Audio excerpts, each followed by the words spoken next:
Hello everybody, Spider Crusher here, and this is a video about correlation between stocks and why correlation matters and is very important.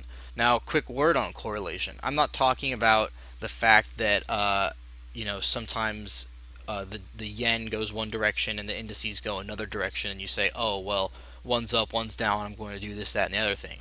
The purpose of this exercise is mainly to show you with a pretty cool graphic how correlated most stocks really are to the market and to one another. So what this means is, for the purposes of my trading, because you could get into pairs tradings and all these other crazy things, but for me, the reason why I care about correlation and correlation matters is if stocks are highly correlated to the market itself, then I want to trade stocks when the market is going up or down.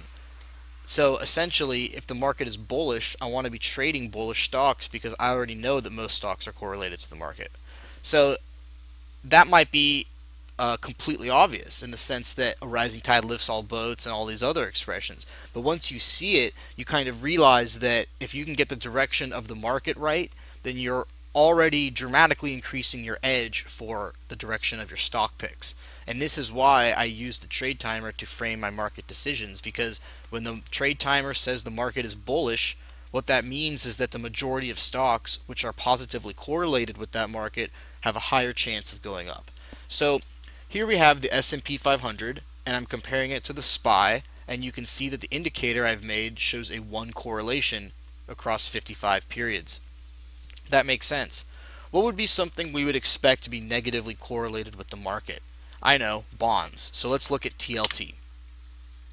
Sure enough, TLT is strongly negatively correlated with the market. In fact, I've added some other statistics for you to help clarify this.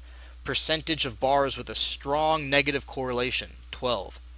That's these red ones. Percentage of bars with just a negative correlation, 67%.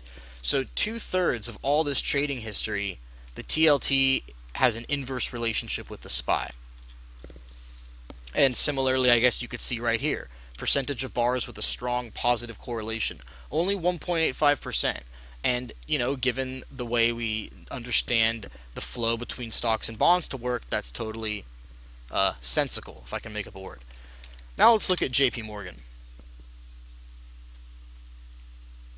JP Morgan, on the other hand, as you can see, is remarkably strongly correlated with the market. At 53% of all bars show a strong correlation, not even just a positive one, but a strong one, which is above 0.75 here. 93% of all of this history is positively correlated with the market. What that means is that, generally speaking, it's very rare for JP Morgan to go down when the market's going up, and it's also very rare for JP Morgan to go up when the market's going down. Suppose you were trading JP Morgan. Clearly, it would behoove you to pay attention to what direction the market is going, because it has such a large bearing on the price of what JP Morgan does. They're strongly correlated.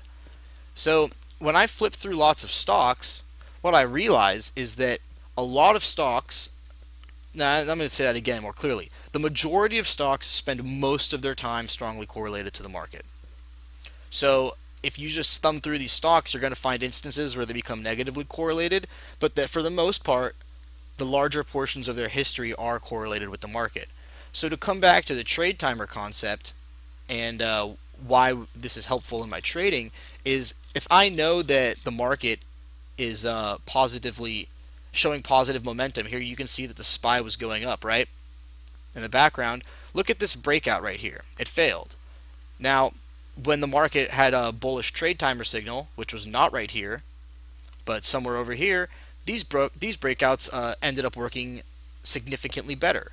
So is this a there's always going to be exceptions to the rule, but I have done this over so many stocks, and it's remarkable how much better these things all work when you're trading with the market. So the trade timer says bull, you know that these momentum setups have a better chance of working, and that's exactly why you're taking them. When the trade timer is bearish, you know that most stocks are correlated with the market, and thus that most breakouts are going to be working with less frequency. And that's how you can frame your trading decisions to save money and make better decisions.